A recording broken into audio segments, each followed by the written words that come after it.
Hello students, welcome to my channel vision Guru. So Lokgeet యొక్క part 2 lesson explanation అనేది మనం చూసేద్దాము. Let's start our class. So first మనము కవి పరిచయ ఇదంతా కూడా ఎక్స్ప్లెయిన్ చేసేసుకున్నాము. సో లోకగీత్ అంటే ఏంటి, ఇవి ఎలా ఉంటాయి, ఎవరు పాడుకుంటారు, దీని గురించి మనం ప్రీవియస్ క్లాస్లో డిస్కస్ చేసుకున్నాం కదా. సో ఇవాళ చూడండి, लोकगीतों के कई प्रकार है. इनका एक प्रकार तो बड़ा ही ओजस्वी और सजीव है. यह इस देश के आदिवासियों का संगीत है. मध्य प्रदेश, दक्कन, छोटा नागपुर में गोंड खांड, भील संथाल आदि फैले हुए हैं. इनके गीत और नाच अधिकतर साथ साथ और बड़े बड़े दलों में गाए और नाचे जाते हैं. 20-20, 30-30 आदमियों और औरतों के दल एक साथ या एक दूसरे के जवाब में गाते हैं. దిశాయే గూంజ్ ఉడ్తీ హై. చూడండి, లోకగీత్ అంటే ఏంటో తెలుసుకున్నాం కదా. ఇందులో కూడా మనకి చాలా రకాలైనటువంటి జానపద గేయాలు ఉన్నాయన్నమాట. సో అవేంటి చూడండి ఇక్కడ. ఇన్కా ఏక్ ప్రకార్తో బడా హీ ఓజస్వి और సజీవ్ హై అంటే ఏంటి, అంటే దీంట్లో ఆ పాటలు ఎలా ఉంటాయి అంటే పాటకి ప్రాణం ఇచ్చినట్టు, జీవం పోసినట్టు ఉంటాయన్నమాట. యహ్ ఇస్ దేశ్ కే ఆదివాసియోం కా సంగీత్ హై. సో మన దేశంలో నివసించేటువంటి ఆదివాసులు అంటే ఏంటి, కొండ ప్రాంతాల్లో నివసించేటువంటి కొన్ని తెగల వాళ్ళు ఉంటారు కదా, వాళ్ళకి సంబంధించినటువంటి సంగీతం అన్నమాట. మధ్యప్రదేశ్, దక్కన్, ఛోటా నాగ్పూర్, సో ఈ ప్లేసెస్లో గోండ్ ఖాండ్, భీల్ సంథాల్ ఆది ఫైలే హుయే హై. సో ఈ ప్లేసెస్ మధ్యప్రదేశ్, దక్కన్, ఛోటా నాగ్పూర్ ఈ ప్లేసెస్లో వీళ్ళు ఎవరు, గోండ్ ఖాండ్, భీల్ సంథాల్ మొదలగు జాతి వాళ్ళంతా కూడా అక్కడ వ్యాపించి జీవనం కొనసాగిస్తున్నారు. ఇన్కే గీత్ और नाच अधिकतर साथ साथ और बड़े बड़े दलों में गाए और नाचे जाते हैं. సో ఇక్కడి ప్రజలు వీళ్ళ పాటలు ఎలా ఉంటాయంటే పాటతో పాటు వాళ్ళు డాన్స్ కూడా చేస్తారు. మీరు చాలాసార్లు టీవీల్లో కానీ కొన్ని ఛానల్స్లో అక్కడ ఇక్కడ చూసే ఉంటారు.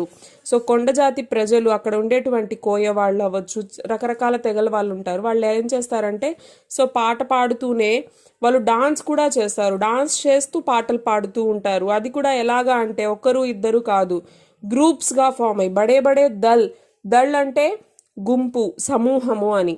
సో ఒక గ్రూప్, సో పెద్ద పెద్ద గ్రూప్స్గా వాళ్ళు ఫామ్ అయిపోయి కలిసి డాన్స్ చేసుకుంటూ పాటలు పాడుకుంటూ ఉంటారు. సో వాళ్ళ గ్రూప్స్లో ఎంతమంది ఉంటారు అంటే 20-20, 30-30 ఆద్మియో और औरतों के దల్.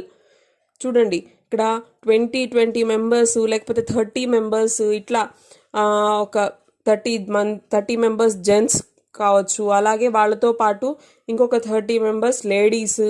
సో ఇలా అందరూ కలిసి పాడుతారు. కొన్ని చోట్ల ఎలా పాడతారంటే జెంట్స్ అంతా పాట అంటే లేడీస్ వైపు ఒక క్వశ్చన్ని విసిరినట్టుగా వాళ్ళు ఒక పాట అందుకోగానే దానికి సమాధానంగా వీళ్ళు ఇటువైపు నుంచి ఈ గ్రూప్ అంతా కూడా వీళ్ళకి ఆన్సర్ ఇస్తూ ఒక పాట పాడుతూ డ్యాన్స్ చేసినట్టు ఈ విధంగా ఉంటుందన్నమాట. సో వీళ్ళ పాటలు ఆ కొండ ప్రాంతాల్లో అంతా వినిపిస్తూ మారుమ్రోగుతూ ఉంటాయన్నమాట. पहाड़ियों के अपने अपने गीत है.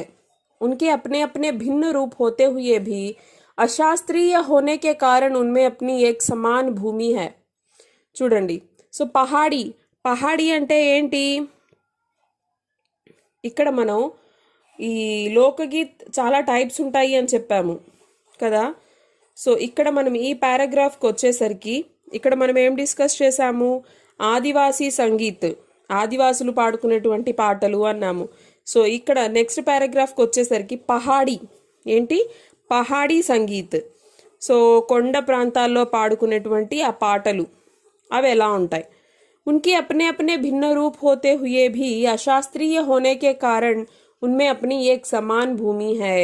సో ఇక్కడ వీళ్ళు కూడా వేరే వేరే పాటలు, రకరకాల పాటలు పాడుకున్నప్పటికీ అశాస్త్రీయ అంటే శాస్త్రీయ సంగీతం కాదు, పర్టికులర్గా నేర్చుకొని వీళ్ళు ఈ రాగంలో పాడాలి, లయ, శృతి ఇవన్నీ అలాంటివన్నీ చూసుకోరనమాట. వీళ్ళు జనరల్గా పాడతారు. సో కాబట్టి ఇంచుమించు వాళ్ళన్ని పాటల కంటెంట్ మొత్తం ఒకేలాగా ఉంటుంది కొంచెం.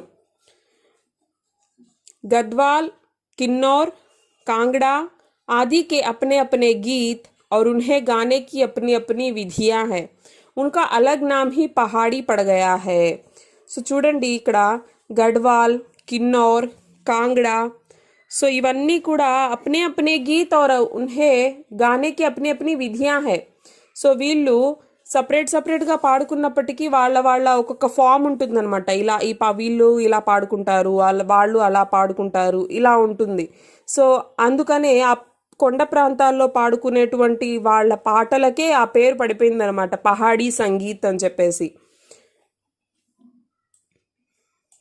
నెక్స్ట్ చూసినట్లయితే మనం ఇక్కడికి వచ్చేసరికి देहाती संगीत लोकगीत का और एक प्रकार है देहाती एक तो आदिवासी संगीत हो गया दूसरा पहाड़ी संगीत हो गया और देहाती संगीत देहात అంటే ఏంటి గ్రామాలు అని वास्तविक लोकगीत देश के गांवों और देहातों में है సో అసలైన జానపద గీతాలు జానపద గేయాలు ఎక్కడ కనిపిస్తాయి మనకి అంటే ఈ దేశంలో గ్రామాల్లోనే మారుమూల కుగ్రామాలు చిన్న చిన్న విలేజెస్లో ఉండేటువంటి వాళ్ళు వీళ్ళు అలాంటి వాళ్ళే కదా పాడుకుంటారు ఇన్కా సంబంధ్ దేహాత్ కి జనతా సే హై సో ఈ సంగీతం యొక్క సంబంధం ఎవరితో ఉంది ఆ పల్లెల్లో ఆ గ్రామాల్లో కుగ్రామాల్లో ఉండేటువంటి ప్రజలతో ముడిపడి ఉంది బడి జాన్ హోతీ హై ఇన్మే సో ఈ పాటల్లో కూడా జీవం ముట్టిపడుతుంది చైత కజరి బారహమాసా సావన్ ఆది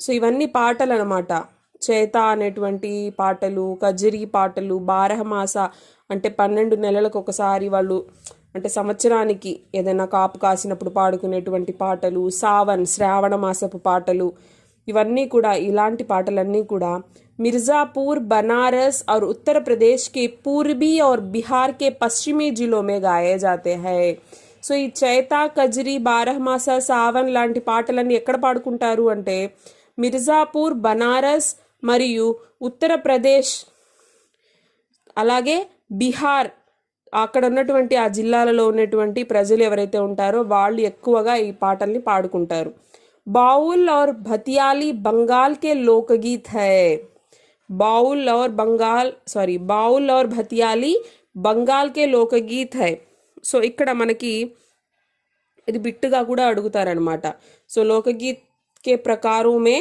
यह भी इम्पोर्टेंट है क्या है बंगाल के प्रमुख लोकगीत क्या है बाउल और भतियाली ఇక్కడ ఈ బిట్టులాగా కూడా మనల్ని అడగొచ్చు బంగాల్ యొక్క ప్రముఖ జానపద గీతం ఏంటి అంటే బాउल और भतियाली అదే విధంగా పంజాబ్ మే మాహియా పంజాబ్ యొక్క ప్రముఖ జానపద గీతం అంటే మాహియా అదే విధంగా ఇక్కడ చూడండి हीर रांझा सोहनी महिवाल संबंधी गीत पंजाबी में और ढोला मारू आदि के गीत राजस्थानी में बड़े चाव से गाए जाते हैं సో ఇక్కడ ఒక్కొక్క ప్లేస్లో పాడేటువంటి ఒక్కొక్క టైప్ ఆఫ్ సాంగ్స్ నేమ్స్ ఇక్కడ ఇవ్వడం జరిగింది బెంగాల్లో చూసుకున్నట్లయితే బాउल భతియాలి అదేవిధంగా పంజాబ్లో చూసినట్లయితే మాహియా అలాగే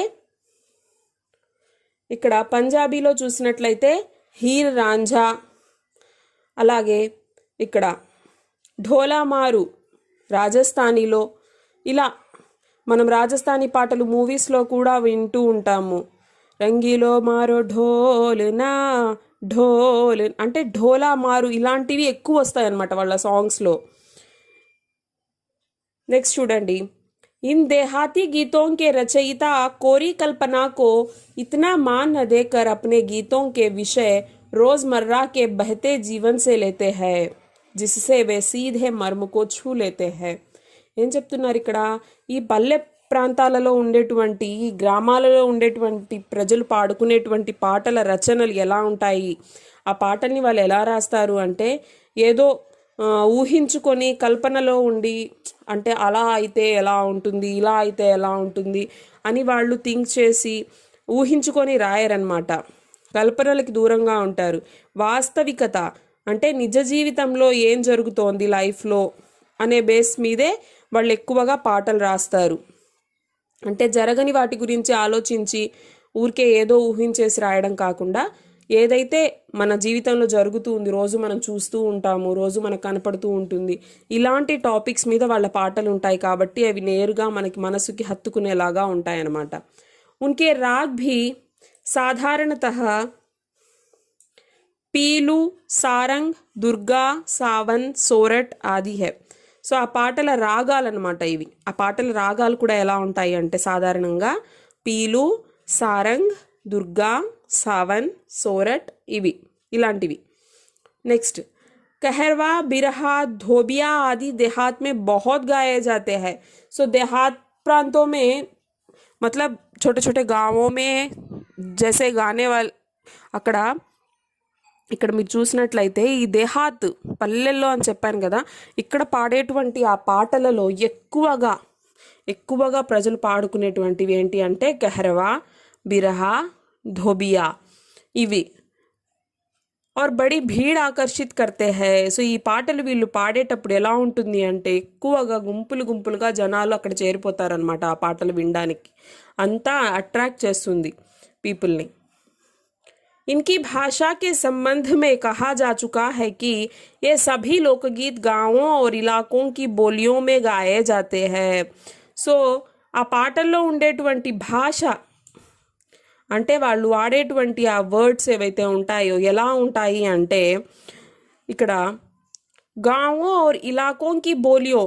ఇలాకా అంటే ఏంటి అంటే కొంచెం ప్లేస్ అనమాట, ఒక 2-3 వీధులు కలిపి ఏరియాస్ అంటాం కదా, ఏరియాస్. ఇలాకా అంటే ఏరియా అని వస్తుంది. సో ఆ విలేజెస్లో, ఆ ఏరియాస్లో, లోకల్ ఏరియాస్లో జనరల్గా మాట్లాడుకునేటువంటి స్లాంగ్ ఏదైతే ఉంటుందో నేను ముందుగానే చెప్పాను, లోకగీత్ అంటేనే మనకేంటి అంటే ఆ వర్డ్స్, ఆ స్లాంగ్ ఎలా ఉంటుంది అంటే లోకల్గా మనం యూజ్ చేసేటువంటి వర్డ్స్, స్లాంగ్ని దీంట్లో యూజ్ చేసుకుంటారు వాళ్ళు. స్పెషల్ వర్డ్స్, పెద్ద డిఫికల్ట్ వర్డ్స్ ఇలా ఉండవన్నమాట. సో అలాంటి వర్డ్స్ యూజ్ చేయడం వల్ల బడే ఆహ్లాదకర్ और ఆనందదాయక్ హోతే హై. సో అలా ఉండడం వల్ల పాటలు కూడా ఎలా ఉంటాయి అంటే మనకి చాలా ఆహ్లాదకరంగా, మనకెంతో సంతోషాన్ని ఇస్తాయి. తొందరగా మనము గ్రాస్ప్ చేసుకుంటాము ఆ పాటల్ని. राग तो इन गीतों के आकर्षक होते ही है, इनकी समझी जा सकने वाली भाषा भी इनकी सफलता का कारण है. సో జానపద గీతాలు ఎలా ఉంటాయి, మంచి జోష్ఫుల్గా ఉంటాయి. నేను మీకు స్టార్టింగ్లో కూడా వినిపించాను. మనకి ఉన్ముఖీకరణలో ఇచ్చినటువంటి పాట అయితే ఏంటి, నెక్స్ట్ మనకి లెసన్ బ్యాక్ సైడ్ ఇచ్చినటువంటి తీసరి కసంలోని ఒక సాంగ్ కానివ్వండి, అలాగే తెలుగులో కూడా మనకి చాలా సాంగ్స్ ఉన్నాయి. ఇవన్నీ ఎలా ఉంటాయంటే మంచి జోష్ని ఇస్తాయన్నమాట. విన్న వెంటనే మనకే తెలియనటువంటి ఒక ఎనర్జీ మన బాడీలో వచ్చేస్తుంది. ఎందుకు అంటే ఆ మ్యూజిక్ అలా ఉంటుందన్నమాట. అండ్ అలాగే ఆ వర్డ్స్ కూడా మనకి ఈజీగా అర్థమైపోతాయి, ఈజీగా మనకి వచ్చేస్తుంది, మనకి పాడడానికి కానీ పలకడానికి కానీ. కాబట్టే ఆ పాటలు అంత సక్సెస్ అవుతున్నాయి. సో దీని తర్వాత ఎక్స్ప్లెనేషన్ అనేది మనం నెక్స్ట్ పార్ట్లో చూద్దాము. Thank you.